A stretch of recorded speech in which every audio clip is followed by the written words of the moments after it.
sobre a brevidade da vida e sobre o seu destino. Se você já decidiu o destino da sua alma, em razão da brevidade, inclusive da imprevisibilidade da vida. Todos os seus sonhos, os seus projetos, em dado momento, serão abruptamente interrompidos. A morte, ela virá a você e é melhor que você esteja preparado para recebê-la. Que esteja de cabeça erguida, que saiba que a morte para o cristão, para o salvo, ela vem como um ganho, como um lucro, assim como Paulo nos diz. Porque para mim o viver é Cristo e o morrer é ganho, é lucro, é vantajoso. No entanto, para aquele perdido, para aquela alma que ainda não fez paz com Deus Todo-Poderoso, a morte ela vem com um momento de espanto, de terror, de uma grande expectação de juízo e condenação. A nossa vida, de fato, ela é muito curta. Talvez você pense que viverá muitos anos, você jovem, você adolescente. E Deus, de acordo com as Escrituras, da nossa era, tem nos permitido viver 70, quando mais 80, e o que passa disso é canseira e enfado. Abram comigo a Bíblia no livro de Salmos, capítulo 90, verso 10. Por gentileza, Salmo de capítulo 90, verso 10. Gostaria de dar introdução com esta passagem, mas nós temos um texto, o qual nós discorreremos no decorrer deste sermão. Salmos 90, 10. Os dias da nossa vida chegam a 70 anos, e se alguns, pela sua robustez, chegam a 80 anos, o orgulho deles é canseira e enfado, pois cedo se corta e vamos voando. Porque cedo se corta e vamos voando. Pai bendito, eu peço em nome de Jesus, que o Senhor abençoe essa palavra, que o Senhor nos encha com o seu poder, com o Espírito Santo. Se há entre nós alguém sem Cristo como Salvador, que ainda não tem a certeza, a segurança da sua salvação, eu peço em nome de Jesus, que o Espírito Santo venha convencer. Ó Pai, por favor, nós precisamos de uma intervenção divina. Nós estamos, ó Pai, antes de nos converter, antes de conhecermos a Jesus, realmente mortos espiritualmente. E se não for pelo Senhor, nada poderemos fazer. Então eu peço, ó Pai, que essa palavra, ela seja recheada com o Espírito Santo. Ó Deus, salva almas, edifica a igreja. Em nome de Jesus. Amém. Amém. A Bíblia diz que nossa vida ela é como uma sombra. Diz que ela é como um conto que se conta, que a vida é como uma neblina. E a Bíblia, ela diz em Tiago exatamente sobre isso. Que a nossa vida ela é como uma neblina, como um vapor, que se tem por um pouco e depois ele se desvanece. Então reflita sobre a sua vida. Você pretende viver muito tempo, muitos anos? Houve na Bíblia alguém que disse que viveria por muitos anos. Uma parábola descrita por Jesus, em Lucas capítulo 12. E aquele homem rico, ele havia acumulado tantas riquezas que ele queria fazer celeiros maiores, então ele disse à sua alma: alma, tens em depósitos muitos bens para muitos anos. Descansa, come, bebe e folga. O problema vem logo em seguida, porque Deus disse: louco, esta noite te pedirão a tua alma e o que tens preparado e para quem será. Louco, insano. O que você tem preparado? Esta noite te pedirão a tua alma.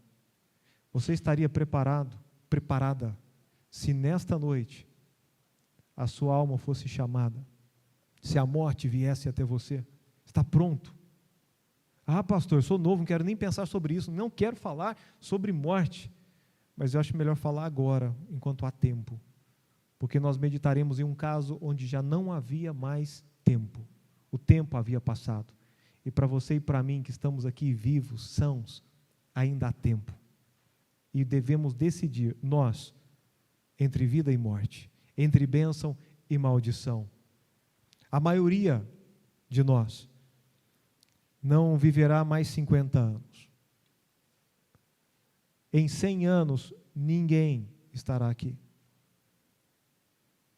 Essa geração virá passado.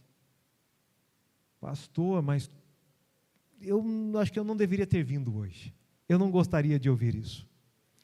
E pior é que, infelizmente, a maioria das pessoas vai estar diante de Deus e no momento de terror, de espanto, essas pessoas ouvirão palavras do próprio Cristo dizendo: apartai-vos de mim, vós malditos, que praticais a iniquidade, para o fogo eterno, preparado para o diabo e para os seus anjos.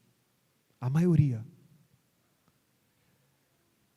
Graças a Deus, alguns receberão palavras de alegria. Servo bom e fiel, entra para o gozo do seu Senhor, para a alegria do seu Senhor. Desse grupo, 2 grupos, em qual deles você se encaixa? Você é aquele que tem medo ainda de se deparar, de enfrentar Deus diante de um julgamento, diante de um tribunal? Ou você já foi remido, já foi perdoado, lavado, seus pecados foram esquecidos em Jesus Cristo?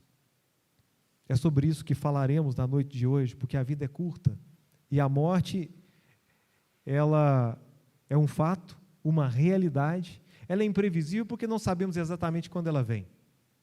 Mas a Bíblia diz em Hebreus 9, 27, como aos homens está ordenado morrer uma vez, vindo depois disso, o juízo, o julgamento. Então sim, nós morreremos uma vez, vindo depois disso o julgamento. Algumas pessoas querem dizer que depois que você morre, acaba. Depois que você morre, você entra num sono profundo. Depois que você morre, bom, o que tinha que ter feito, já fez. Não há nada mais. Não há vida após a morte. Mas a Bíblia diz que depois da morte vem o julgamento. Está preparado? A Bíblia, ela declara em Romanos 5,12: portanto, como por um homem entrou o pecado no mundo, e pelo pecado a morte, assim também a morte passou a todos os homens, por isso que todos pecaram. O pecado trouxe a morte sobre a humanidade. A terra foi amaldiçoada em razão do pecado. E como consequência, as nossas gerações, elas têm presenciado a morte. Você e eu, mais cedo ou mais tarde, morreremos. Nós já não estaremos mais aqui. Qual tipo de morte? Eu não sei e nem quero saber. Quando será? Graças a Deus, tampouco sabemos. Imagina se você soubesse o dia da sua morte. Seria terrível?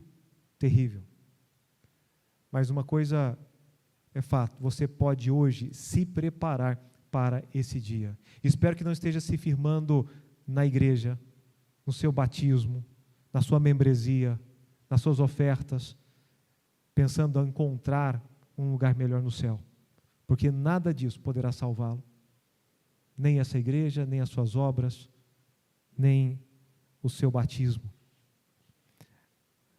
A Bíblia diz que devemos trabalhar. A você que é salvo, trabalhe enquanto é dia, que vai chegar um momento que já não haverá mais o que fazer. E estamos aqui para investir a nossa vida no reino de Deus, o seu tempo no reino de Deus. A Bíblia diz em Mateus capítulo 25, verso 46. Abra comigo a Bíblia em Mateus capítulo 25, verso 46.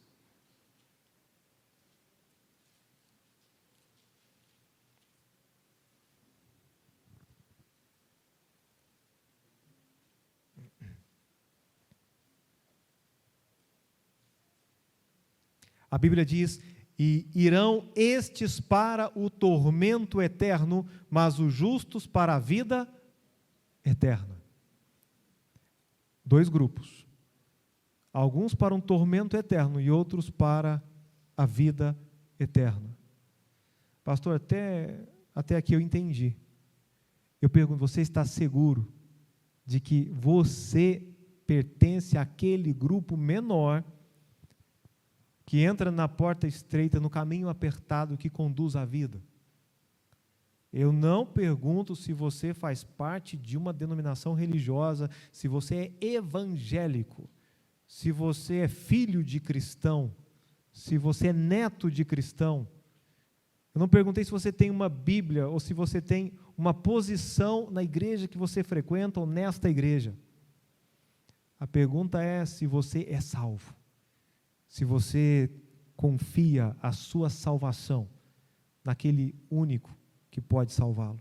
Está seguro, está certo de que ao morrer, realmente estar presente com Jesus Cristo. Temos um homem que ele abriu os olhos tarde demais. E hoje a minha missão, o propósito dessa mensagem é que você possa abrir os seus olhos agora, em vida. Vá comigo lá em Lucas, capítulo 16. Evangelho segundo Lucas, capítulo 16. Alguns dizem que é uma parábola, no entanto, o Senhor Jesus, em nenhuma das suas parábolas, ele usou o nome próprio. E aqui ele usa nomes próprios, o que a torna diferente essa história de qualquer outra parábola do Senhor Jesus. E ainda que fosse uma parábola ela tem o objetivo de trazer, através de uma história fictícia, uma verdade real. E qual verdade real nós queremos aprender nesse texto? Nós precisamos entender e fazer com que outros entendam. Verso 19. Acompanhe comigo essa história, muitos já a conhecem, mas eu gostaria de entrar em alguns detalhes aqui. Ora, Lucas 16, 19. Ora, havia um homem rico, e vestia-se de púrpura e de linho finíssimo, e vivia todos os dias regalada e esplendidamente. Havia também um certo mendigo chamado Lázaro, que jazia cheio de chagas à porta daquele, e desejava alimentar-se com as migalhas que caíam da mesa do rico, e os próprios cães vinham lamber-lhe as chagas. Verso 22, e aconteceu que o mendigo morreu e foi levado pelos anjos para o seio de Abraão, e morreu também o rico e foi sepultado. Paremos um pouco aqui para compreendermos esse contexto. Antes de morrerem, aqui temos uma pessoa de classe social elevada, uma pessoa nobre, uma pessoa rica, e temos uma pessoa que é a escória da sociedade, um mendigo que, além de ser pobre, estava machucado, que além de ser pobre, mendigava. Esses dois viviam vidas muito distintas na terra. Ele vivia de forma bem esplendorosa, bem regalada. Esse outro, ele tinha limitações. Era uma pessoa de poucos bens, de poucos recursos, ou talvez de nenhum bem. E algo acontece tanto ao rico como ao pobre. O quê? A morte. A morte, ela é factual, ela é presente em todas as famílias, sejam elas abastadas, nobres, com sobrenome realmente reconhecido na cidade, ou não, a morte, ela vem a todos. Nós temos aqui que o mendigo, ele morreu e foi levado pelos anjos ao seio de Abraão. A você que tem interesse, curiosidade de saber o que vem após a morte, o que a Bíblia declara após a morte, aqui nós temos um texto que nos dá muitas informações, muitas pérolas vêm daqui. No momento que aquele mendigo, ele morre, eu imagino que ele não pensava que seria o seu dia, ele falece. Não sei se ele foi velado, não sei se houve ali muitas pessoas para poder chorar a sua morte, muitos amigos, outros mendigos, não acredito. Acredito que foi algo simples, que foi algo triste, mas algo que não trouxe nenhum rebuliço, não apareceu nos jornais, ou seja, não foi comentado na cidade. Mas também morreu o homem rico. E a Bíblia diz que esse homem, ele foi sepultado.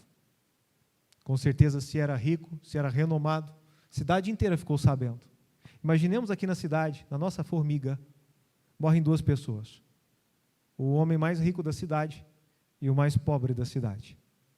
Um que tem um velório, um cortejo fúnebre realmente esplendoroso, Muitas pessoas vêm de outras cidades, pessoas nobres, o governador manda flores e tantas outras pessoas importantes, e temos no mesmo dia um mendigo que ele é sepultado quase que como indigente. Eles morrem e esse mendigo, ele é levado pelos anjos ao seio de Abraão. Ele não ficou morto, ou seja, a sua alma não entrou num sono profundo, como há alguns que acreditam na doutrina do sono da alma, que ela fica dormindo, aguardando o repouso até o dia da ressurreição. Aqui eu vejo um homem que ao morrer, ele é levado já ao paraíso, ao seio de Abraão. Automaticamente, não sabe o caminho, os anjos vêm levá-lo. Talvez você estará um dia no leito de morte, e você é salvo, e alguém vem buscá-lo. Talvez 2 anjos vêm para buscá-lo, anjos de luz, para levá-lo a Jesus Cristo. E isso é o que pode se esperar de uma pessoa salva. Mas como sabemos, o incrédulo também morre. E ele abriu os olhos. Onde ele abriu os olhos? No verso 23, e no inferno ergueu os olhos, estando em tormentos, e viu ao longe Abraão e Lázaro no seu seio. Nós temos aqui, talvez você acredita, essa crendice de que ao morrer acabou, de que não há nada depois. Imagine, você abre os olhos. Está vivo? Não. Você já morreu, mas você está no inferno, e você está em tormento, você está sofrendo, consciente, não é um coma induzido. A morte, alguns acreditam que a pessoa vai ficar dormindo até o dia da ressurreição, como já disse, mas aqui o que eu vejo é um homem que ao morrer, ele sepultado, quando ele abre os olhos, ele já abre os olhos estando no inferno, sendo atormentado imediatamente. Ele ergue os seus olhos e ele vê Abraão e Lázaro no seu seio. Havia no Seol, ou no Hades, uma repartição. Até mesmo nós acreditamos que quando Jesus morreu e foi sepultado, durante os 3 dias que ele passou com o seu corpo morto, ele desceu às partes mais baixas da terra, ele levou cativo o cativeiro. Aqueles que morreram antes de Jesus Cristo não poderiam ainda ir ao céu, ao terceiro céu, porque o sangue não foi derramado, porque o sacrifício não havia sido feito. Então estavam ali no seio de Abraão, estavam aguardando no lugar paraíso, até que Jesus pudesse levar. E de alguma forma, aqueles que estavam no inferno conseguiam ver aqueles que estavam no paraíso. E ao estar no seio de Abraão, realmente, ele estava recostado sobre o peito de Abraão. E talvez alguém diga: pastor, isso não vai acontecer comigo porque eu não sou rico, e é o rico que vai para o inferno. Eu pergunto para você, Abraão era rico ou pobre? Rico, muito rico e abastado, um dos mais ricos da sua época. Onde ele estava? No inferno? Não, no paraíso, no céu. Então não pense que é o seu saldo bancário, positivo ou negativo, que vai influenciar na sua salvação. Não é aí. Está longe de ser. E esse homem estava em tormentos. Ele viu Lázaro. Verso 24. E clamando disse: Pai Abraão, tem misericórdia de mim, manda Lázaro que molhe na água a ponta do seu dedo e me refresque a língua, porque estou atormentado nesta chama. É um estado de consciência, de memória. Ali ele reconheceu a Lázaro. Eu conheço aquele homem que ficava lá perto de casa, aquele que ficava buscando as minhas migalhas, aquele que ficava me pedindo esmola. Eu me lembro dele, ele vai se lembrar de mim também. Pai Abraão, por favor, tem misericórdia de mim e manda a Lázaro que molhe na água a ponta do seu dedo e me refresque a língua, porque estou atormentado nesta chama. Já ficou muito tempo sem beber água, aguardando cirurgia? Tempão que não pode beber água? Imagine isso por uma eternidade. Foi pelo menos uma gota d'água para que me refresque a língua, porque estou atormentado nesta chama. Há uma seita que diz que o inferno é simplesmente ou tão somente a sepultura. Mas eu não consigo enxergar uma sepultura onde há tormento, onde há chamas, onde há lucidez daquele que está na sepultura, ou seja, no inferno. Porque uma coisa é você sofrer, o seu corpo sofre, mas a sua memória não grava.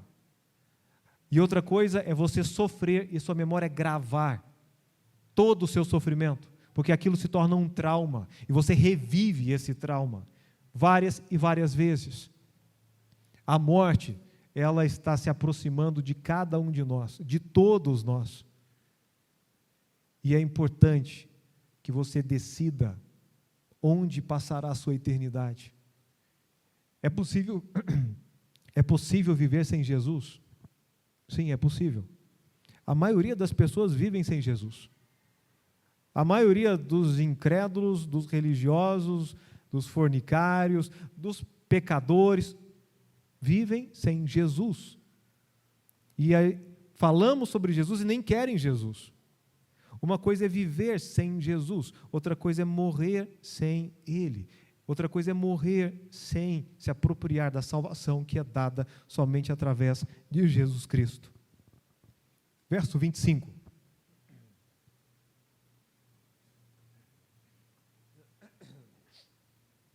Disse, porém, Abraão: filho, lembra-te de que recebeste os teus bens em tua vida, e Lázaro somente males, e agora este é consolado e tu atormentado. E além disso, está posto um grande abismo entre nós e vós, de sorte que os que quisessem passar daqui para vós não poderiam, nem tampouco os de lá passar para cá. Mais uma informação importante. Aqui é dito que aquele que está no inferno não sai do inferno, quem está no céu não sai do céu ou do paraíso. Porque eu estou rezando, eu estou orando por um amigo, por um conhecido, ele morreu, já tem 7 dias, e eu estou pedindo para que Deus dê um lugar bom para ele. Essa oração, ela não será aceita por Deus no céu.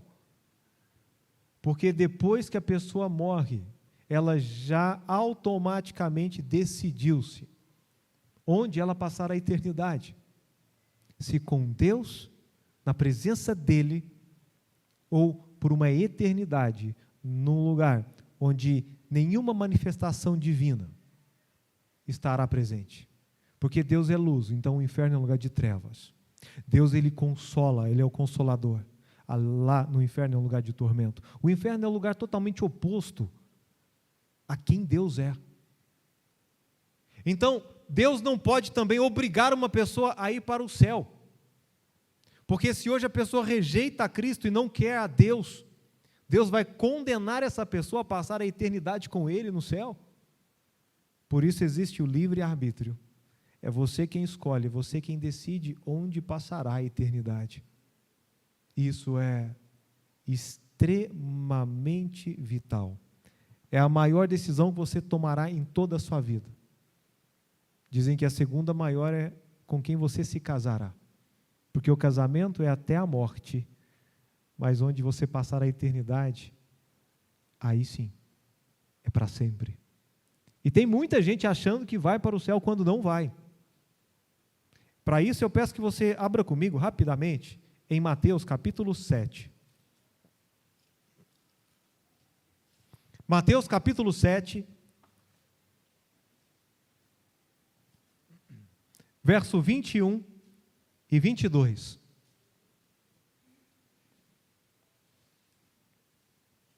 A Bíblia diz: nem todo o que me diz Senhor, Senhor entrará no reino dos céus, mas aquele que faz a vontade de meu Pai que está nos céus.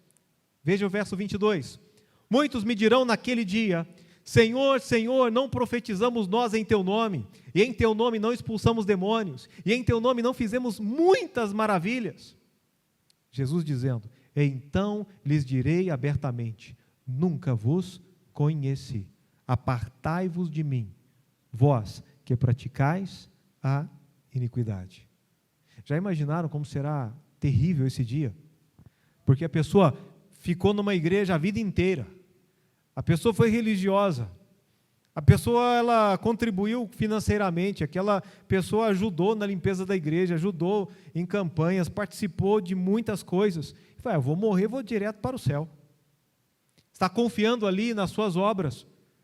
E no momento do julgamento, naquele dia, fala, mas Senhor, eu não estou entendendo. Eu não profetizei no seu nome, eu preguei. Eu era pastor. Eu estava lá pregando e pregando no seu nome. Eu até usei o seu nome para expulsar demônios e os demônios saíram. Eu cheguei a fazer sinais, maravilhas, usando o seu nome. Como assim? Apartai-vos de mim, vós malditos, que praticais a iniquidade, nunca vos conheci. Isso era um dia terrível, mas terrível. Porque a pessoa, ela confiou em algo e chega, ela está totalmente desiludida. Fala, puxa, o que aconteceu? E agora é tarde demais. E Jesus disse, direi abertamente, sem rodeios, nunca vos conheci. A salvação tem a ver com um relacionamento pessoal com Jesus Cristo.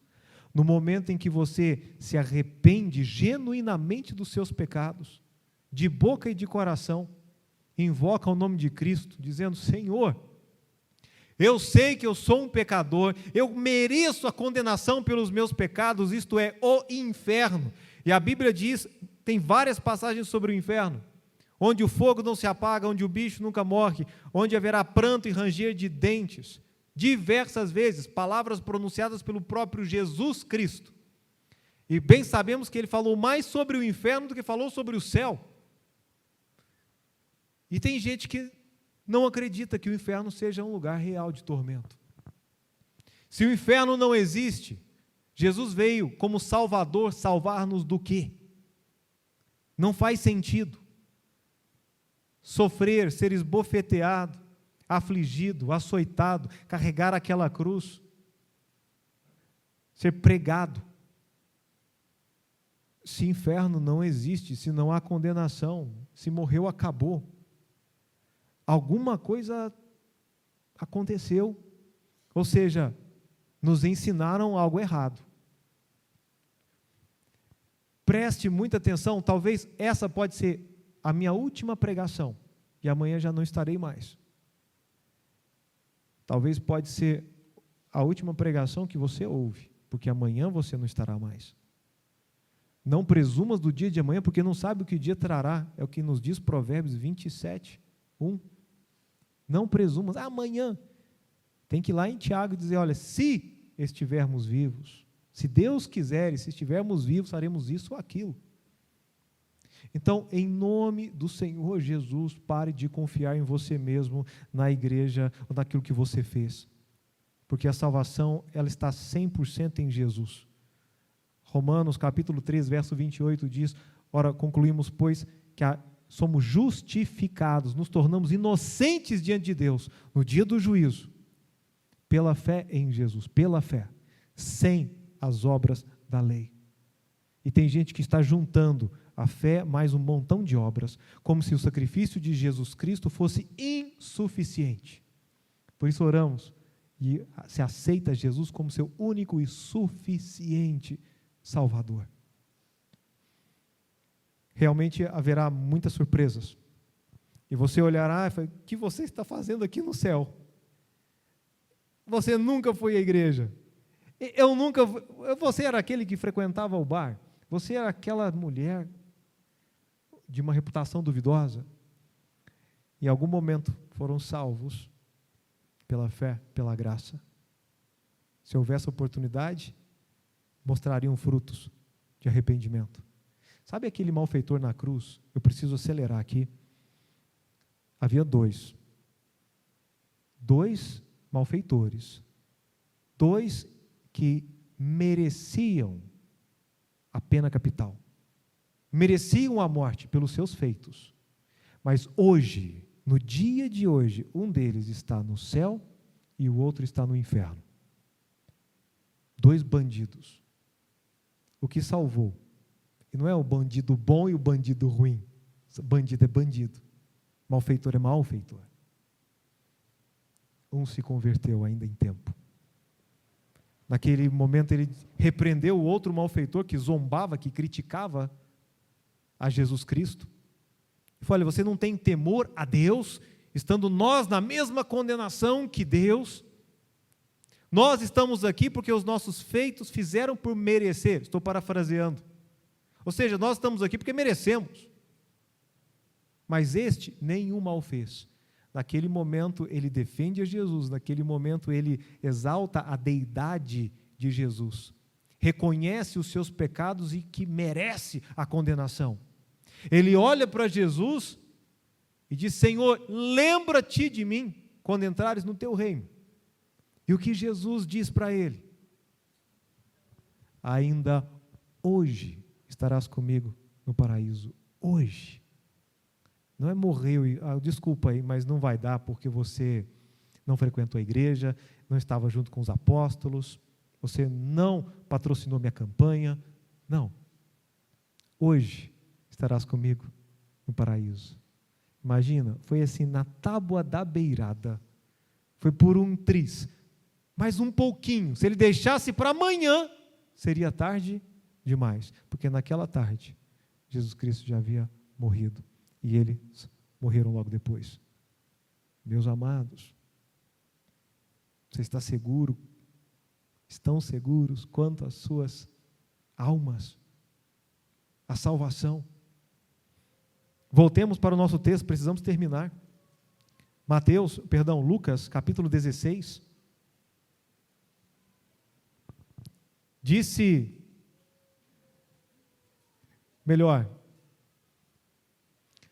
Verso 27.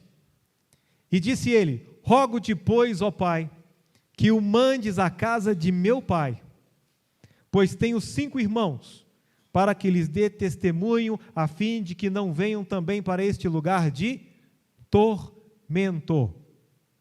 Disse-lhe Abraão: tem Moisés e os profetas, ouçam-nos. E disse ele: não, pai Abraão, mas se algum dentre os mortos fosse ter com eles. Circulem essa palavra é chave. Arrepender-se-iam. Porém Abraão lhe disse: se não ouvem a Moisés e aos profetas, tampouco acreditarão, ainda que algum dos mortos ressuscite. Aqui temos um missionário no inferno. Pela primeira vez ele se preocupou com a salvação dos seus familiares. Ele ainda tinha 5 irmãos, e ele estava ciente de que eles viriam para aquele mesmo lugar de tormento.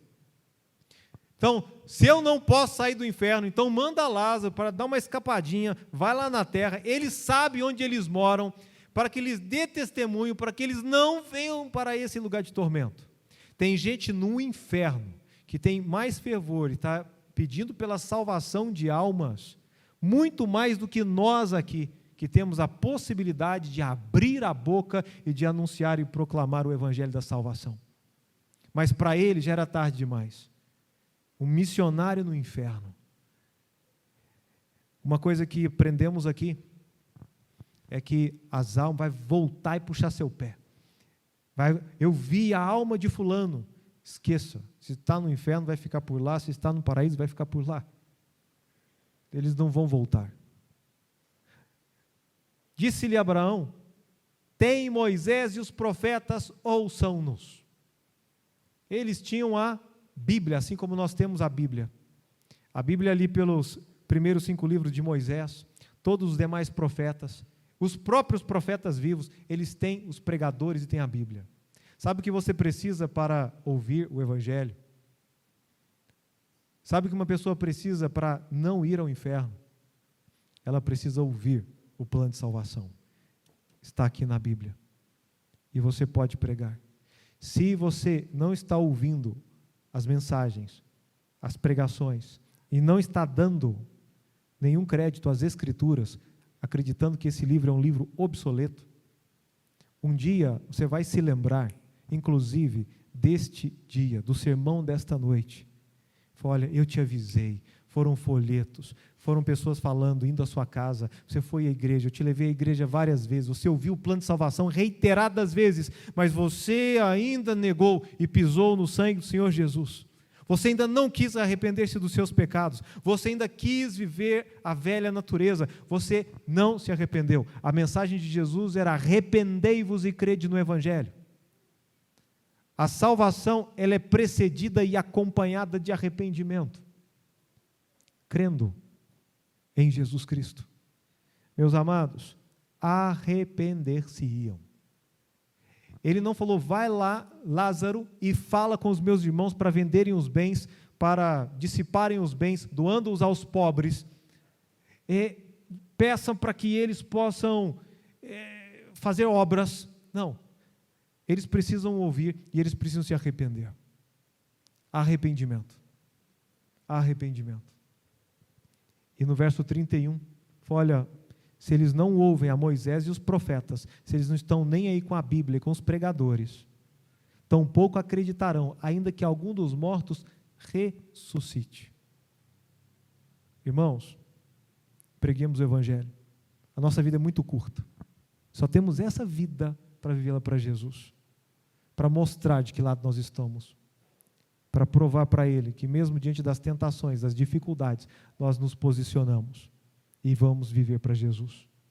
E se você está aqui, meu amado, não importa o tempo que você tem frequentado essa casa, talvez seja um visitante, independentemente de quem seja, já vi pastores se convertendo, já vi filhos de pastores se convertendo, na minha época, muita coisa, pianistas se arrependendo e sendo salvo, muitas pessoas, que todo mundo pensava que era salvo, mas não era. Olha para a sua vida agora, se autoavalie, a saber se realmente você é salvo. E o dia que você aceitou Jesus, o dia que você se arrependeu dos seus pecados, que você determinou, foi em nome de Jesus, eu entrego a minha alma, eu confesso os meus pecados, eu me entrego àquele que pode remir a minha alma com o seu sangue, a Jesus. Que a Bíblia diz que aquele que está em Cristo, nova criatura é. As coisas velhas já passaram, e eis que tudo se fez novo. Eu termino em 2 Coríntios 6:2, a Bíblia diz: porque diz, ouvi-te em tempo aceitável e socorri-te no dia da salvação. Eis aqui, agora, o dia da salvação. Sabe qual é o dia da salvação? Hoje. Que hora? Agora. Agora. Não deixa para depois, meu irmão. Não deixa para depois, meu amado. Porque depois pode ser tarde demais. Vamos orar.